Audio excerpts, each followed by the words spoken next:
Una historia muy conocida por todos nosotros, pero en la cual yo quiero darte una enseñanza que sé que va a bendecir tu vida grandemente.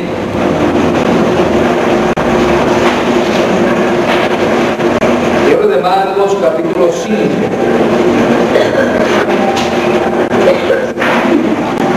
De Dios.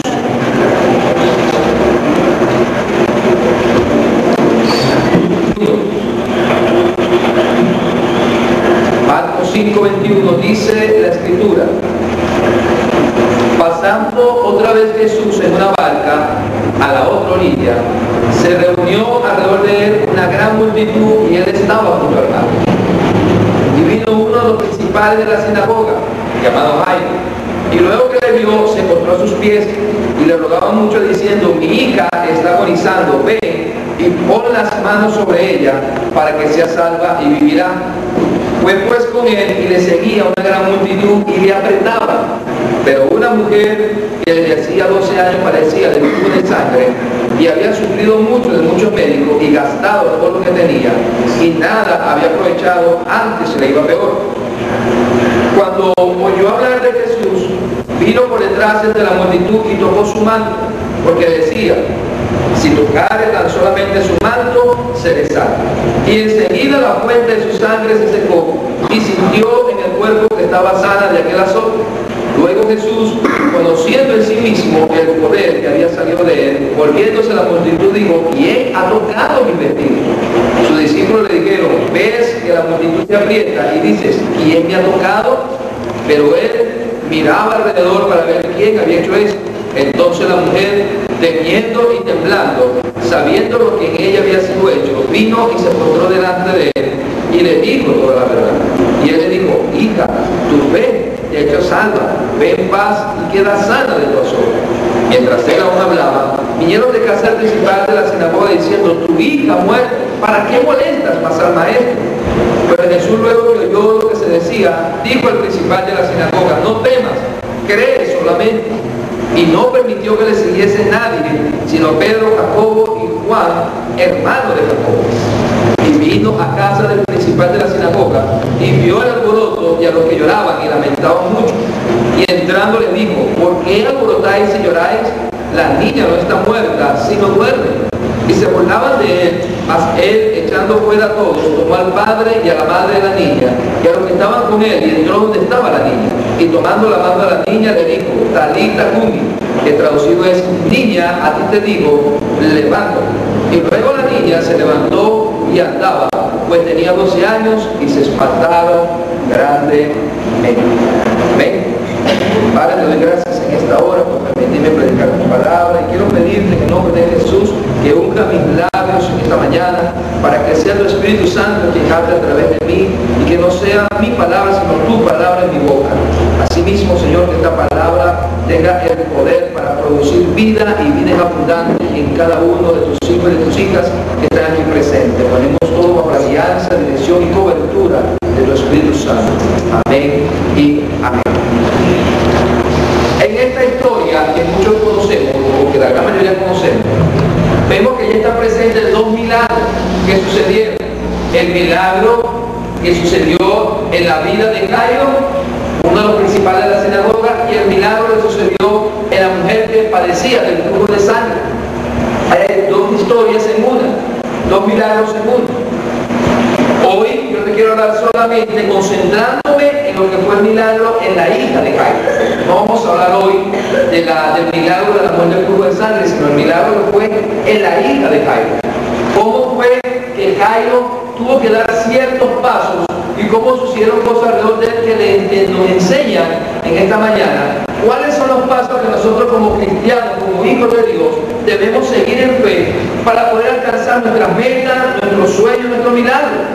Quizás tú este año esperabas que el Señor hiciese un milagro de restauración matrimonial, familiar. Quizás este año esperabas que el Señor volviera a tus hijos a los caminos del Señor. Quizás este era un año que tú esperabas salir de todas tus deudas y que comenzaras un año con prosperidad, libre de deudas, y no es así. Todavía vas a comenzar el año 2009 con muchas deudas todavía pendientes. Quizás hace un año te esperabas tener tu casa, tener tu carro, o quizás Quizás es un año donde esperaba ser sano de alguna enfermedad o que algún familiar por el que estaba orando fuera sano. Y quizás muchas veces dice, Señor, este año no vi mi milagro, este año no vi lo que yo quería, este año no logré mi meta, este año no alcancé mi sueño, este año no logré ver que se visualizara, que se materializara lo que yo estaba esperando y por lo que yo estaba orando durante todo el año. Pero déjame decirte que el Señor es un Señor que siempre es fiel y que lo que Él promete, Él siempre lo cumple. Él siempre lo cumple. Lo que tenemos que aprender es que todo siempre sucede en el tiempo de Dios y no en el tiempo de los hombres, en el tiempo Kairos, no en el tiempo Crono, que es el tiempo de los hombres, sino en el tiempo Kairos, que es el tiempo de Dios. Y vamos a ver cómo hay ciertas cosas que nos enseña aquí en la Biblia que nosotros debemos empezar a aplicar en nuestras vidas a partir de ahora. Si no lo estás haciendo, comiences a hacerlo para que asegures que el año 2009 sea un año de bendición, sea un año de prosperidad, sea un año de conquistar las metas y los sueños, de conquistar el milagro que tú estás esperando que el Señor haga en tu vida.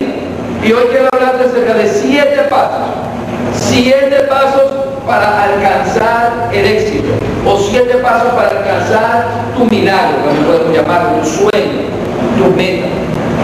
Primero que nada, vamos a ver que la historia nos habla acerca de un hombre llamado Jairo, que era uno de los principales de la sinagoga.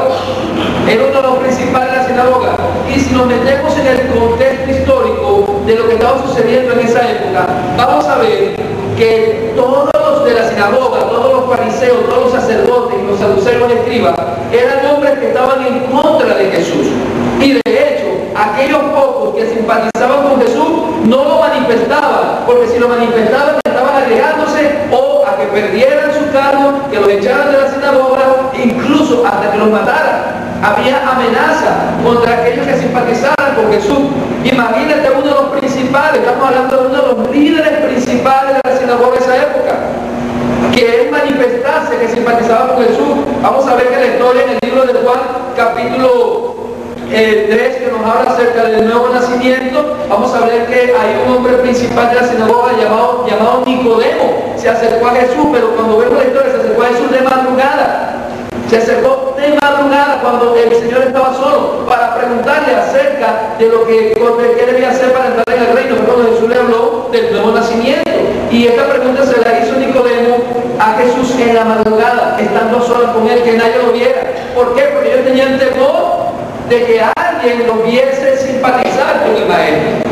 Mas este hombre llamado Jairo, él se acercó a Jesús públicamente, en pleno día, delante de una gran multitud, agregando todo lo que era su posición, su cargo, agregando lo que fuera con tal de alcanzar su milagro. Y vamos a ver que lo primero que tuvo que hacer Jairo para alcanzar su milagro fue romper paradigmas. Diga conmigo, romper paradigmas. Una vez más, dígame conmigo, romper paradigmas. La tercera vez, romper paradigmas. Lo primero que tuvo que hacer Jairo fue romper paradigmas. Había muchos paradigmas en esa época. Paradigmas acerca de quién era Jesús, paradigmas acerca de la ley, acerca de lo que se debía o no se debía hacer, paradigmas acerca de que él siendo un principal debía ser un hombre que no podía humillarse ante un carpintero. ¿Cuántas cosas tuvo que romper Jairo? Tuvo que romper con el paradigma de que quizás iba a perder su trabajo, quizás iba a perder su posición si se humillaba ante Jesús. Iba a romper con el paradigma de que quizás a lo mejor podían matarlo si se humillaba ante Jesús. Quizás iba a romper con el paradigma, o tuvo que romper con el paradigma de que quizás hasta sus amigos más íntimos lo despreciaban por humillarse ante Jesús, porque no solamente fue y buscó a Jesús públicamente delante de todo el mundo, sino que se humilló, y dice la Biblia que se arrodilló ante Jesús. Imagínense lo que la gente pensaría, imagínense lo que la gente vio, imagínense el asombro de la gente de ver un hombre como Jairo, un principal sacerdote de la sinagoga, tirarse a los pies de Jesús, humillarse delante de Jesús. Y una de las cosas que tenemos que entender, iglesia del Señor, es que si queremos alcanzar el milagro en Jesús, tenemos que romper los paradigmas. ¿Qué pensará mi familia? ¿Qué pensarán mis hijos? ¿Qué pensará mi esposo? ¿Qué pensará mi esposa? ¿Qué pensará mi vecino? Si me botan del trabajo, si no le gusta a alguien lo que estoy haciendo, tienes que romper con los paradigmas, porque cuando tú quieres alcanzar algo de parte de Dios, tienes que poner tu mirada en el Señor, puesto los ojos en Jesús, el autor y consumador de la fe. estar fijándote en lo que dirá la gente. No puedes estar pendiente a lo que dirán los demás, lo que pensarán los demás. Jairo no tuvo tiempo de pensar en qué dirían los demás. La mayoría de las personas tenemos paradigmas porque antes de hacer algo, primero nos detenemos a pensar, ¿qué dirán los demás de mí? ¿Qué pensarán los demás de mí? Y muchas veces nos detenemos, a veces estamos en la iglesia y vemos que quizás tienes ganas de llorar, quizás tienes ganas de postrarte, quizás quieres venir al altar y tirarte de rodillas allí y quebrantarte delante del Señor, pero lo primero que hacemos es que vemos al lado. ¿Quién lo va a hacer primero? Y si este no llora, y si este no hace, y estamos viendo qué pensamos los demás. Muchas veces vemos cuando hay ministración, en los encuentros, en diferentes actividades, no estamos ministrando el poder del Espíritu Santo, el poder de sanidad. En vez de estar ahí metido en el Señor, buscando tu milagro, lo que estás viendo, lo que están a tu alrededor, lo que estás pendiente es el de atrás para que sostenga si te caes o no te caes. Y tenemos paradigmas de si me caí, y si recibí, y si no me caí, no recibí, porque hasta de eso hacemos una doctrina. ¿Aló? Porque a veces hacemos una doctrina de los que se caen, son los que recibieron. Pero si no me caí, no recibí. A veces hacemos doctrina de cosas que no están en la Biblia, que no son malos que sucedan, pero no son doctrina. El que te caigas o no te caigas, si te caíste también, si no te caíste también, lo importante es que recibas lo que Dios te está dando. Porque no es el modo, ni la manera, ni lo que suceda, es por la fe que hay en ti. Es el poder de la fe. Y Jairo en ese momento actuó con fe, rompió paradigmas, no le importó lo que pensara. Tú nunca vas a alcanzar nada en la vida si estás pendiente del que dirán. Tú nunca vas a alcanzar nada en la vida si estás temeroso de lo que te hagan los demás. Hay mujeres que no alcanzan su victoria porque tienen temor de que si son radicales en buscar a Jesús, las va a dejar su esposo. Y eso las estanca. Y les hace perder la victoria que tienen cerca. Otros tienen temor, o hombres que lo den su mujer. Hombres que lo den su mujer, que también la mujer muchas veces dice, ahora que tú eres cristiano, bueno, te voy a dejar, te tienen por temor, no lo hacen. Otros quizás tienen temor de que los hijos sean los que se le vayan. Viven en temor. Quizás otros tienen temor de manifestar su fe públicamente porque quizás en el trabajo o en la universidad o en el liceo todos se van a burlar de él o de ella porque es cristiano. Entonces tienen temor de manifestar su fe. Tenemos tantos paradigmas, hermanos, tantas cuestiones, y empezamos que si con los paradigmas tradicionales de la iglesia, que si la falda, que si el pantalón, que si te pinta, que si no te pinta, que si usa el rastrillo, que si no usa el rastrillo, y comenzamos a creer que esta serie de cosas son las que nos llevan a nosotros a alcanzar el milagro, a alcanzar que Dios nos responda. Cuando nos damos cuenta que Dios no está pendiente de cómo te vistas, de cómo andas, de qué, sino está pendiente de tu corazón. Y Jesús en ese momento no se fijó en si Jairo era un principal de la sinagoga, si era un fariseo, si era un saduceo. Cristo lo que se fijó fue en la actitud del corazón de Jairo, que se humilló, que tuvo fe y que buscó por sobre todas las cosas en el Señor la ayuda que él estaba necesitando. Cuando tú vienes a Cristo, eres muchas veces tú el que tiene paradigma. Y si no me habla, y si no me perdona, y si él no quiere, y si no quiere hablar conmigo, y si el Señor me rechazó, y si ya no quiere abrir su puerta para mí, y si el Señor está, y comenzamos a pensar tantas cosas, cuando Jesús lo único que está buscando es un corazón contrito y humillado. Eso es todo lo que busca. Jairo tuvo un corazón contrito y humillado. Y tú no puedes tener un corazón contrito y humillado si no rompes con el paradigma. Déjame decirte algo.